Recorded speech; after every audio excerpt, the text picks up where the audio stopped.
स्वागत है आपका कक्षा 5वीं में। मैं हूं सर चौहान, आपकी हिंदी विषय की अध्यापिका। आज शुरू करने जा रही हूं कक्षा 5वीं का पाठ 1 डर का सामना। इस पाठ के मुख्य पात्र हैं कासवी और केशव। तो इस अध्याय को शुरू करने से पहले बेटा मैं आप लोगों को एक बात बताना चाहूंगी कि देखिए, इस दुनिया में जितने भी इंसान हैं सभी को किसी न किसी चीज से डर लगता है ना। सभी को लगता है, जैसे मुझे लगता है, मुझे अंधेरे से डर लगता है और आप लोगों को भी किसी न किसी चीज से डर लगता होगा, है ना। सभी को डर लगता है। ऐसे ही जो हमारा जो अध्याय है आज का डर का सामना, इसमें केशव को कई चीजों से डर लगता है और किस तरीके से वो इस डर का सामना करता है, इस अध्याय में आज हम ये पढ़ेंगे। तो मैं इस अध्याय का सार आपके सामने प्रस्तुत करने जा रही हूँ। तो कहानी शुरू होती है कोलकाता से। जो कासवी है कोलकाता में रहती है। कासवी की उम्र 12 वर्ष है तथा केशव कासवी का पड़ोसी है, उसकी उम्र 8 वर्ष है। तो बेटा ध्यान से सुनिएगा। देखिए, जैसे भी मैंने पहले भी कहा कि हमें सबसे पहले पाठ को पढ़ना चाहिए, अच्छे से उसे पढ़ना चाहिए, क्योंकि सारे क्वेश्चन कहाँ से आते हैं? पाठ के बीच में से ही आते हैं। अब चाहे आपको बुक में आपके जो है अभ्यास पुस्तिका में कितने भी प्रश्न दे रखी हो, आपके अध्यापिका या अध्यापक आपसे बीच में से पूछ ले, तो आप बेझिझक बिना डरे उन क्वेश्चंस का आंसर दे सकते हो, है ना। तो इसलिए आपको इसके अध्याय को ध्यान से सुनना होगा। तो हम कहाँ थे? हम थे कि कासवी कोलकाता में रहती है और केशव कासवी का पड़ोसी है। कासवी की उम्र 12 वर्ष है तथा केशव की उम्र 8 वर्ष है। तो जो कासवी है वो केशव से बड़ी है, तो वो केशव से बहुत प्यार करती है, उसका ध्यान रखती है, उसको अपना छोटा भाई समझती है। वो उसके साथ खेलने जाती है, स्कूल एक ही स्कूल में पढ़ते हैं। तो एक दिन शाम को कासवी केशव के साथ पार्क में खेलने के लिए जाती है। तो वो पार्क में खेल रहे होते हैं, तो तभी बहुत तेज हवाएं चलने लग जाती हैं। तो हवाओं के चलने के साथ साथ जो काले काले बादल हैं वो भी छाने लग जाते हैं। तो काले बादल चारों तरफ दिखाई देते हैं आकाश में और फिर बिजली चमकने लग जाती है। तो उसके बाद जो है बारिश होने लग जाती है। जो कासवी है वो बहुत खुश होती है बारिश की बूंदों को देखकर। तो वो बारिश में अपने दोनों हाथ फैला के और उन बूंदों को महसूस करने लग जाती है। लेकिन थोड़ी देर बाद वह जब देखती है कि वहां पर केशव से मिला ही नहीं, दिखाई नहीं उसको केशव यहाँ पर है नहीं। वो चारों तरफ से ढूंढती है लेकिन केशव से नहीं मिलता है। वो बहुत डर जाती है। क्यों डरती है? कि केशव उसको बिना बताए कहाँ चला गया। तो वो डरी हुई सहमी हुई केशव के घर पहुंचती है। लेकिन केशव के घर पहुंचने पर वह वहां का जो दृश्य होता है उसे देखकर और भी डर जाती है। तो वो केशव के घर क्या देख रही होती है कि जो केशव की मम्मी होती है, केशव की माताजी होती हैं, वो केशव के कमरे के दरवाजे को जोर जोर से खटखटा रही होती हैं और वो केशव को दिलासा दे रही है कि सब कुछ ठीक हो जाएगा। तो ये चीजें देखकर जो कासवी है वो काफी घबरा जाता है। तो और फिर उसको केशव के रोने की आवाज उस कमरे से आ रही होती है। तो इसको देखते हुए जो कासवी वो डर जाती है। तो वो इस डर के कारण जो केशव की मम्मी होती है, उनकी माताश्री होती हैं, उनसे कुछ भी नहीं पूछ पाती है। लेकिन केशव की जो माताश्री होती हैं वो जो कासवी की चिंता को भांप लेती हैं। तो उसके बाद क्या होता है, काफी टाइम गुजर जाता है। तो जो कासवी है, जो केशव की मम्मी है, वो कासवी को बताती है कि कोलकाता आने से पहले हम लखनऊ में रहते थे। तो लखनऊ में जब केशव 4 साल का था तो उसके साथ एक हादसा हो गया। तो जो कासवी है वो पूछती है कि आंटी क्या हादसा हो गया था? तो वो कहती हैं कि एक बार जब केशव अपने घर के बाहर खेल रहा था तो वहां पर एक गड्ढा खुदा हुआ था और उस गड्ढे में पानी भरा हुआ था। उस समय वहां पर बारिश हो रही थी और बहुत तेज तूफान आया हुआ था और जो बादल हैं वो गड़गड़ा रहे थे। और जो बिजली है वो चमक रही थी, बहुत तेज हवाएं चल रही थी, बहुत तेज बारिश हो रही थी, जिसके कारण जो केशव है वो उस गड्ढे को देख नहीं पाया था और उस गड्ढे में वो गिर गया था। तो बारिश तेज होती थी तो वो गड्ढा पानी से और भरता गया। तो केशव बहुत चिल्लाया, उसने मदद मांगी, लेकिन तेज बारिश और बादलों की गड़गड़ाहट और बिजली की कड़कड़ाहट के कारण कोई भी उसकी मदद नहीं कर पाया था, कोई भी उसकी आवाज नहीं सुन पाया था। जब बारिश बंद हुई उसके बाद जब देखा कि केशव उस गड्ढे में गिर गया था, या वहां पर हमने उस केशव को वहां पर देखा, फिर तब केशव को वहां से निकाला गया। तभी से केशव बारिश और बादलों की गड़गड़ाहट और बिजली की कड़कड़ाहट से डरता है। कभी भी बारिश होती है तो वो अपने आप को ऐसे ही कमरे में बंद कर लेता है। जो कासवी है ये बात सुनकर बहुत चिंतित हो जाती है। क्यों?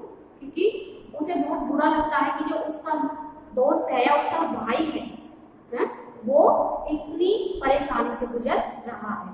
तो वो वहां से चली तो जाती है, मतलब कि केशव के घर से चली तो जाती है, लेकिन उसके मन में कई सवाल होते हैं और उन सवालों के वो जवाब नहीं ढूंढ पाती है।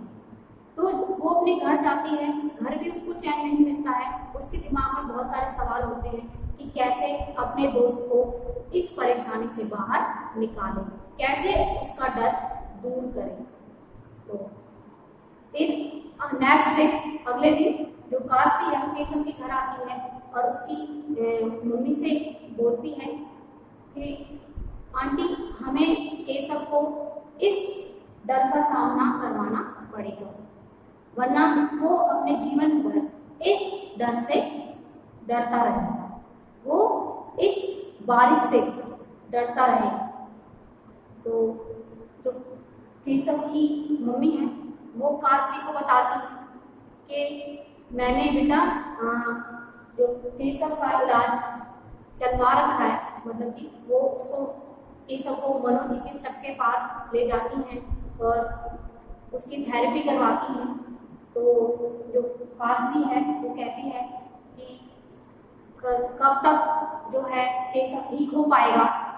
तो केशव की मम्मी कहती हैं कि बेटा इन चीज़ों में बहुत समय लगता है, धीरे धीरे जो केशव है वो सही हो जाएगा, लेकिन हमें उसे कुछ समय देने की जरूरत है।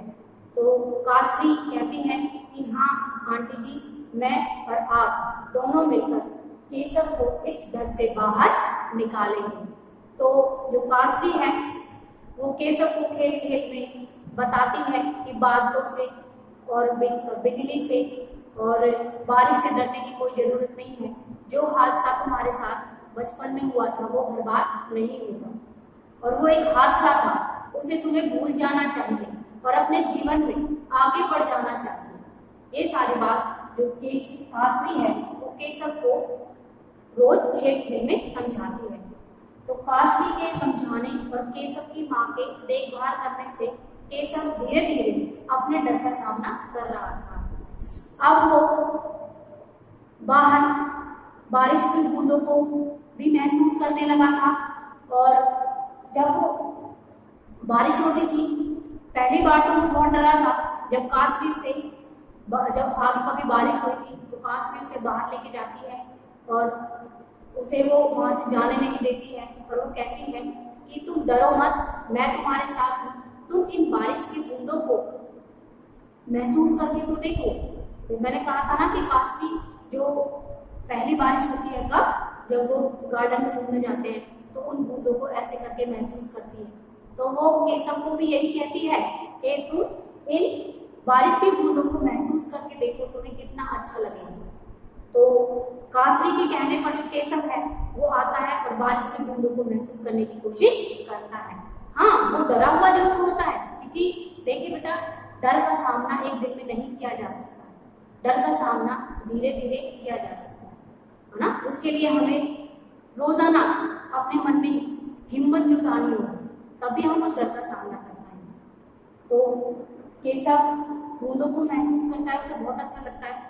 कभी बिजली कड़कती है, बादलों की गड़गड़ाहट होती है, वो अपनी आंखें बंद कर लेता है, लेकिन कासवी कहती है कि तुम डरो मत, हम यहीं हैं। तो तो वो केशव अपनी आंखों को खोलता है तो अपनी माँ को अपने सामने पाता है। तो उसकी माँ कहती है कि तुम मत डरो केशव, हम लोग यहीं पर हैं। फिर वो केशव और कासवी और माँ तीनों बरामदे में चले जाते हैं और वहां पर बारिश की बूंदों का आनंद लेते हैं। फिर आगे क्या होता है देखिए कि जो केशव है अब धीरे धीरे अपने डर का सामना करने लग गया है। अब तो वो जो कासवी है उसके साथ बारिश में नहाता है, बारिश को महसूस करता है। कासवी उसको कागज की बोट बनाकर दे देती है, उस बोट को वो पानी में चलाता है, तैरा देता है, जो उसे बहुत अच्छा लगता है। तो वो कासवी का बहुत बहुत धन्यवाद करता है कि मुझे नहीं पता था कासवी कि बारिश इतनी अच्छी भी हो सकती है, इतनी अच्छी हो सकती है और मैं इसमें इतना आनंद ले सकता हूँ। तो फिर जो केशव है इस तरीके से अपने डर का सामना करने लग जाता है। अब उसे ना ही बारिश से, ना ही बादलों की गड़गड़ाहट से, ना ही बिजली के कड़कने से डर लगता है। इस तरीके से केशव ने अपने डर का सामना किया। तो ये था हमारे प्रथम अध्याय का डर का सामना का सार। तो यहाँ पर हमारा जो प्रथम अध्याय है वो खत्म होता है।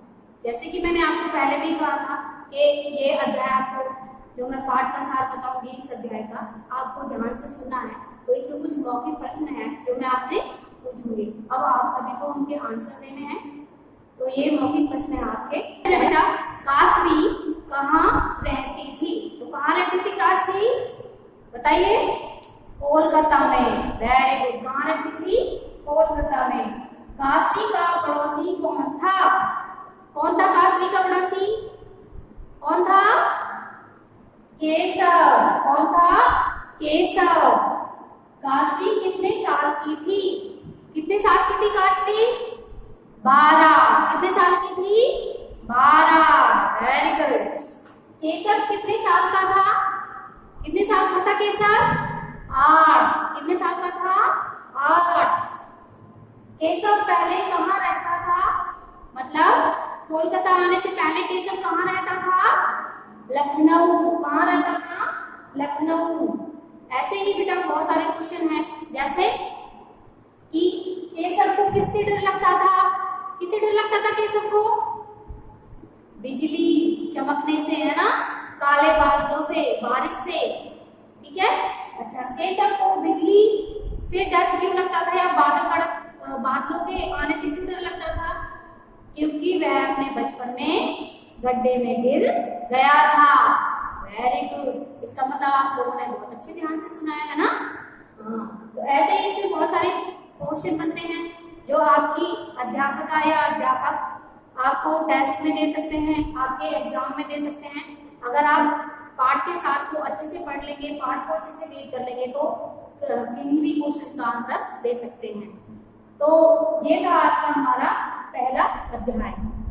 जो हमारा लेक्चर 2 होगा उसमें इस अध्याय के हम कठिन शब्द और शब्दार्थ इनके बारे में बात करेंगे और हो सके तो हम और भी बहुत सारे क्वेश्चन इस पाठ में से निकाल कर लेके आएंगे। फिर उसके बाद हम जो हमारा अभ्यास प्रश्न है ना, इस पाठ के जो अभ्यास प्रश्न है जो हमारी पाठ्य पुस्तक में दे रखे हैं उनके बारे में करेंगे।